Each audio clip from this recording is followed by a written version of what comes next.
Mummy, अगं एक खुश खबर आहे, कळली काय तुला? काय ग? अगं कोर्टानं जामीन नामंजूर केला. अगं कुळे, ते तर तुझ्या आधीच आम्हाला कळलं या. टीव्हीवर समजा लाईव्ह दाखवतात ना. बस आता कोर्टातून बाहेर आल्यावर तुझ्या सासऱ्याचं तोंड बघायचंय आम्हाला. पण मम्मी, प्रकरण अजून वाढल काय ग? अगं वाढू दे की, तुला कुठे फाळा पडलाय? चांगली 5-10 वर्ष खडी पोडायला जाऊ दे की जेलमध्ये म्हातारा. जाऊ दे जाऊ दे, आमासनी बी घरात मोकळं रान मिळेल. तसं बी येता जाता आमासनी लई घालून पाडून बोलत असतात बघ. वय तर अगं तुझं पप्पा दौऱ्यावर गेल्यात. तुझं पप्पा दौऱ्यावरून आले ना की त्यांना तुझ्या सासऱ्याच्या पक्षात जायला सांगते की, आणि मग तुझ्या सासऱ्याचं मंत्रीपद तुझ्या पप्पांना. वय वय वय मम्मी, खरं सांगतो तुला, एवढी खुशी व्हायल्या का नाही आमासनी, एवढ्या आनंदाच्या बातम्या यायल्यात का नाही सध्या. अगं आजवर ती खुश होती, आता आपली पाळी. बरं मम्मी, तुला अजून एक सांगायचं होतं बघ. अगं नंदुडे, मला समज माहित आहे. सगळं टीव्हीवर लाईव्ह दावत्यात, ते बी मीठ मसाला लावून. तुझ्या त्या सपक बातम्यापेक्षा टीव्हीवरच्या मीठ मसाला लावलेल्या बातम्या लई भारी वाटतात बघ. अगं ते ना बघ, दुसरी बातमी आहे, सांगू का नाही बोल. आता कुठली दुसरी बातमी? आमचा त्यो सावत्र काका त्यो परत आलाय घरात, ते बी एका फटाकडीला घेऊन. अगं त्या टकल्याला कशाला घरात घेतलं तुम्ही? मागच्या खेपेला तुझा कसा घात केलता, इसरलीस वय तू? अगं आमासनी बी घ्यायचंच नव्हतं ग, पण त्या टकल्यानं का नाही बरोबर राणा भाऊजींना घोळात घेतलं बघ. अगं तो तुझा भोळा धीर समध्यानं एक दिवस रस्त्यावर घेऊन येईल बघ. चांगुलपणा दावायचा तो बी किती. तेच तर, आमचं तर का नाही त्या काकाला बघितलं की टाळकत सटकतंय बघ. कधी पत्तर राहणार आहे तो? आता काय झेलात न सुटस्तवर राहत्याल. तुला सांगतो मम्मी, आमचं तर का नाही इकडं आडन तिकडं वीर असं झालंय बघ. मामांजी जेलात न सुटून येत असं बी वाटतंय, आणि जवळ मामांजी जेलात न सुटत नाहीत तवर ह्यो टकला हितच राहणार घरात. अगं तुझा सासरा जेलमध्ये राहणं महत्वाचं, त्या काकाचं बघता येईल कधी बी. असली माणसं भानगड करायची सोडत नाहीत. कुठं ना कुठं तरी गावल असतो, आणि नाही गावला तर तू अडकव की त्याला कुठं तर. वय आता तसंच काय तर करायला लागणार आहे. अगं चल चल, तुझ्या सासऱ्याची बातमी टीव्हीवर दावायला लागले परत. तू मात्र घरावर नीट नजर ठेव, आणि हळूहळू घर तुझ्या ताब्यात कसं येईल तिकडं लक्ष ठेव. हा चल, ठेवती मी.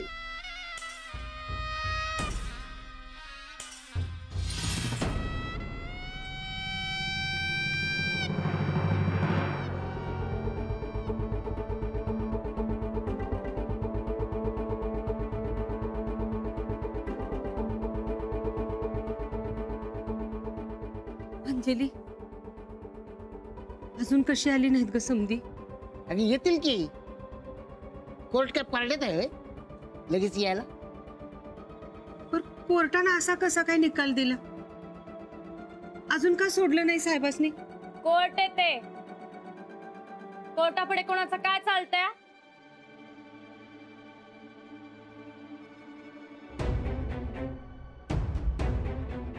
आलेच. अरे असं कसं झालं उरफाट? असा कसा जामीन नाकारला कोर्टानं? काय झालं? जामीन जरा लांबणीवर गेलाय. का? कोर्टाची येळ संपली वाटतं का? पोलिसांनी लई मोठी चार्जशीट बनवली? ए काका, थांबा, तुम्ही आधी आत या.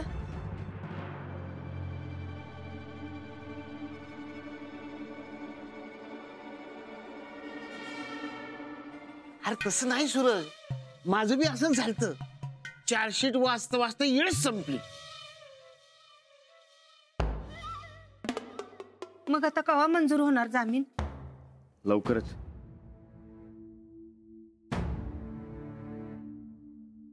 आपण कारण काय राहणार? काय नाही. अरे मग कारण काय नाही तर साहेबांनी का आत ठेवलंय?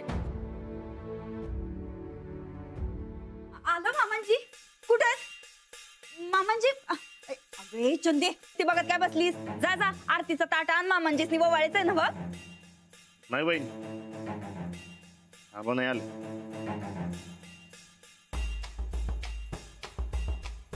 काय? अहो असं कसं राणा भाऊजी? जामीन नाही मिळाला. अगो बाई, अहो असं कसं पण? तुम्ही सगळे आराम करा, उद्या बघू काय ते.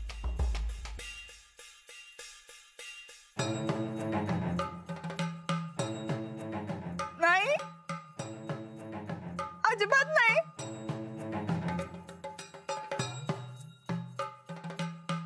जवळ मामांजी घरी परत येत नाहीत,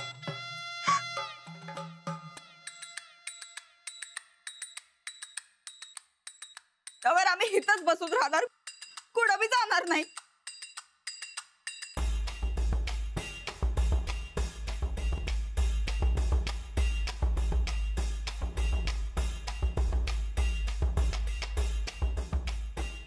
वहिनी, अहो तुम्ही रडू नका सर, समजून नंतर न सांगतो. आणि तुम्ही समजा आता जाऊन आराम करा आणि काय बी काळजी करू नका. आबा लवकरात लवकर येते. लवकरात लवकर मामांजीसनी घरी आणा.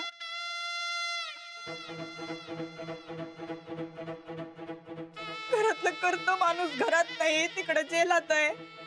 बरोबर नाही वाटत, जीवाला चैन नाही पडत राहणार भाऊजी. काय सांग, असं रडू नका सावो. तुम्ही चला बरं वर चला, तुम्ही जरा आराम करा म्हणजे तुमच्या जीवाला बरं वाटेल. चला.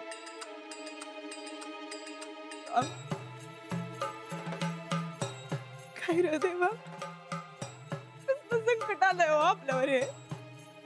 राणा, तू काळजी करू नकोस, आपण हायकोर्टात अपील करू. ए काका, आधीच डोसकं सटकलंय माझं. रानंदानी सांगितलं नव्हतं आराम कर म्हणून. जाऊ बघू बाहेर. अरे पण जाते बोचकं घ्या आणि बाहेर निघा.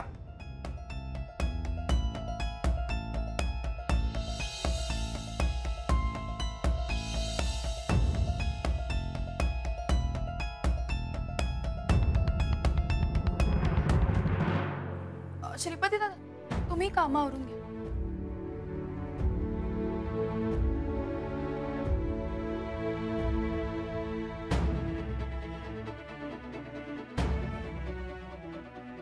काय झालं? का नाकारला जामीन? ज्यांचे यांचे पैसे बुडत आहेत त्या समध्यांनी आबासनी जामीन मिळू नये म्हणून अर्ज केला. जोवर कोर्टात आम्ही रक्कम भरत नाही तोवर आबासनी जामीन मिळणार नाही. अरे मग भरून टाका की लगेच. किती हमी रक्कम भरायला सांगितली?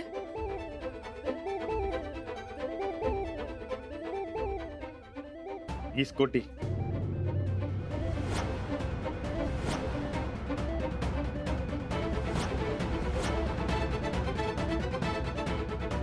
काय? वय वहिनी, अहो 150च्या वर केसेस पडल्या. सगळा आकडा मिळून 20 कोटी होते. जोपर्यंत कोर्टाचा निकाल लागत नाही तोपर्यंत आम्ही रक्कम जमा करायला लागणार. अरे देवा, ते एवढं पैसा आणायचं कुठनं? तेच तर. आकडा ऐकून पायाखालची जमीनच सरकली आमची. मग राहता राणा, 20 कोटी भरत नाही तोवर कोर्ट जामीन देणार नाही.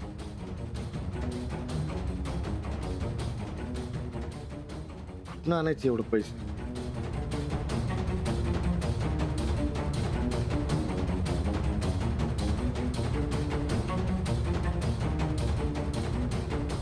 काय नाही ग, असं त्यांच्या मनात आलं आणि आम्ही फिरायला आलो. आता आम्ही बघ. अहो अव हे काय करताय की? अव ताई संगट बोलतेय की मी. तुला सांगितलं ना कोणाशी बोलायचं नाही म्हणून. अव ताई संगट बोलतेय की मी. काही गरज नाही बोलायची. आता भरच्यांसोबत बोलायची बी चोरी का? हा कोणता जुलूम? अच्छा, भारी भारी साड्या घेताना बरा तुला जुलूम वाटत नव्हता? पण मी माझ्या बहिणी संगट बोलल्यावर त्यात काय झालं एवढं? हे बघ, माझा मोबाईल बंद आहे म्हणल्यावर ते तुझ्या फोनवर फोन करणार. अजिबात मोबाईल चालू करायचं नाही. पण असं चोरून चुपून काय सगळं नेमकं केलंय तरी काय तुम्ही? तुला कशाला पाहिजे चौकशा? आपण इथं फिरायला आलो ना, फिरायचं, कोणासंगट बोलायचं नाही. आता भर सामान इथं काय राहण्यात अर्थ नाही. लांब कुठेतरी जाऊ.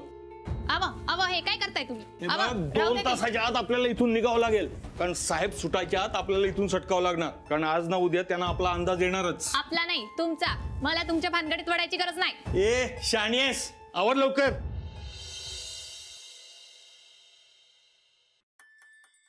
आहे कुठून आणायचं एवढं पैसे? आजकाल प्रामाणिकपणाला काही किंमतच नाही. फक्त तो पैशाला किंमत. एवढं शिकून वकील बनून माणसं खुर्चीवर बसतात, त्यासनी साधं एवढं बी कळत नाही वय. ज्या माणसानं आजवर 1 रुपया बी खाल्ला नाही, आयुष्यभर जनतेची सेवा केली, त्याच्यावर विश्वास नाही.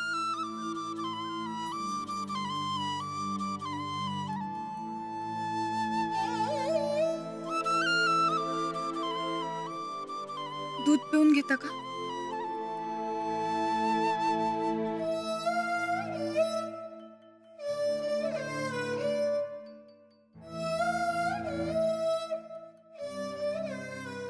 असं काय करता?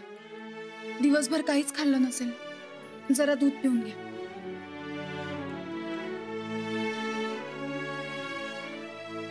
असं करून कसं चालेल?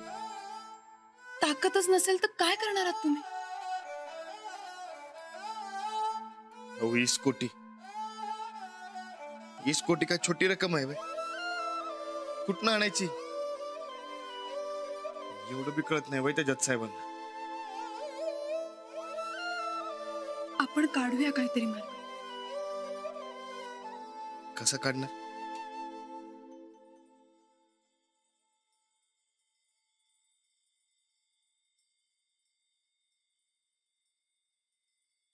आबांनी आजवर 1 रुपया कमवला नाही राजकारणात. जे काय कमवलं ते गोरगरिबांना देत आले, आणि शेतातनं जे काय मिळवलं ते परत शेतात गुंतवलं.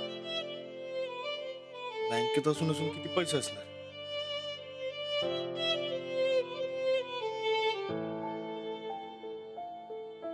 एवढा विचार नका करू तुम्ही. दिवसभर खूप दमलाय, जरा आराम करून घ्या. हा, नाही, जोवर आबा घरी येत नाहीत तोवर आराम नाही. आपण काहीही करू, पण आबांना सोडू. 20 कोटी जमा करत नाही तोवर आबांची सुटका होणार नाही. हेच तुम्ही ना आता इतर कुठल्याही गोष्टीचा विचार करण्यापेक्षा पैसे कसे जमवता येतील याचा विचार करा. म्हणजे हे बघा, आता माझ्या नावावर जेवढे पैसे आणि दागिने आहेत ना तेवढे मी जमा केले. तुमच्या नावावर जे काही आहे ते तुम्ही जमा करा. सूरज भाऊजींकडे जे काही आहे ते देतील आपल्याला. प्रत्येकानं आपापला वाटा उचलला ना तर नक्की सोय होईल. अख्खं घर एकत्र आलं तर काहीच अशक्य नाही.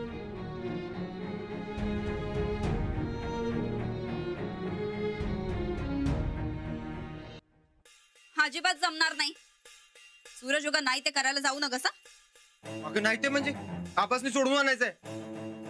माना की आम्ही कुठं नाही म्हणलंय, पण एवढे पैसे कुठं आणायचं रे सूरज? अगं ते दागिनं नाही, अजिबात नाही.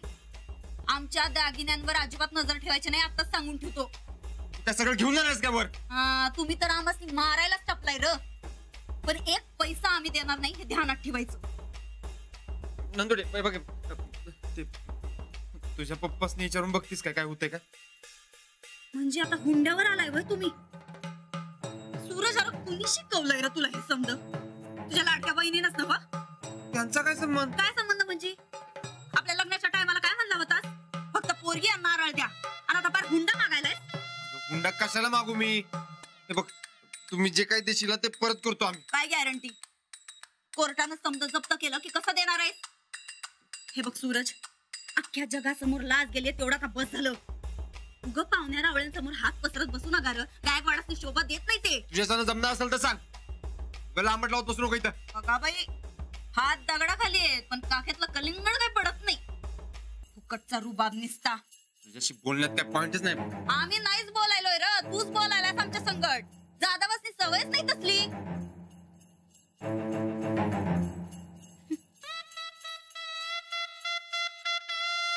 रावल तिथं आमचा अपमान केलाय ना ग. आता नाही नागदुऱ्या काढल्या तर नाव बदला आमचं.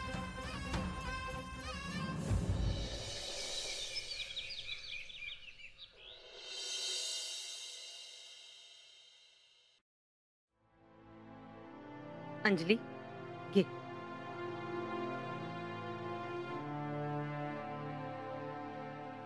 काय ग साहेबांचं काय आलंय?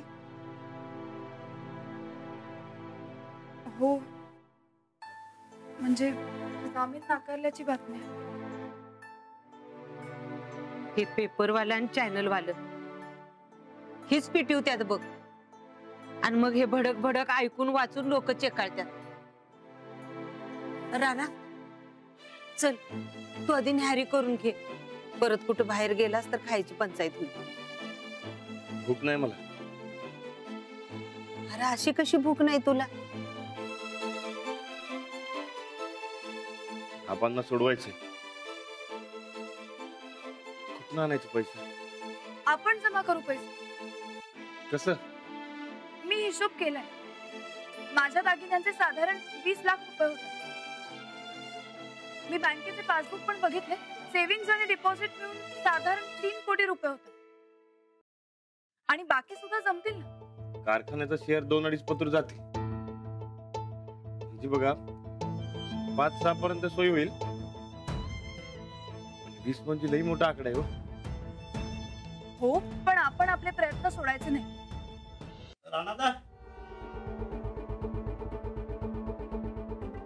नमस्कार. नमस्कार. काय काम होतं? ते हमी रकमेचं समजलंय आम्हाला. आपल्याकडे आहेत का तेवढं?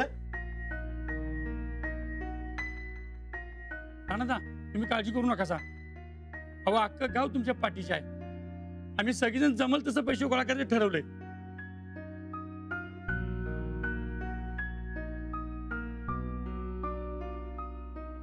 तुम्ही अहो आजवर साहेबांनी आपल्या गावासाठी लय काय काय केले बघा. सगळ्या अडीनडीला मदत केल्या. अहो तुमच्या सल्ल्याने कितीतरी शेतकरी शेतात सोनं पिकवतात. अहो तुम्ही वजीर केसरी जिंकून गावचं नाव भारतभर केलायसा. अहो साहेब म्हणजे आपल्या गावची शान आहे बघा. मग गावाने एवढी केलंच पाहिजे की. राणादा, मनात न काही घेता आमची मदत घ्यायची म्हणजे घ्यायचीच. होय होय होय होय होय. अहो पण बिन काय नाही वहिनी. साहेब जसं तुमचं आहे तसं आमचं बी आहे. अहो आम्हाला आमचा वाटा उचलू द्या. अहो काल 4 जणांचा विषय निघाला तर तिथल्या तिथं 20 लाख रुपये जमा झाले.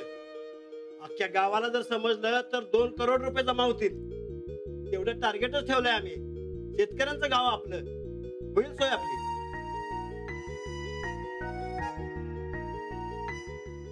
अहो आता नाही म्हणायचं नाही बघा.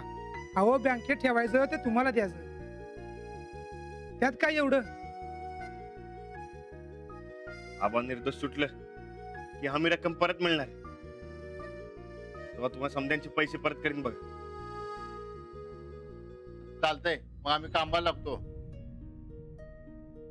बर साहेबांनी तेवढं लवकर लवकर आणायचं बघा. वय चला येतो आम्ही. अहो थांबा की समद्याने चहा पाणी घेऊन जावा. नग गोदाका, समध्या गावाला सांगायचं आहे. त्यात वेळ पण कमी आहे. समध्यांचे लय उपकार झालेत बघ. उपकार कसले त्यात? आमचं गाववाल्यांचं कर्तव्यच आहे ना. चला येतो आहे.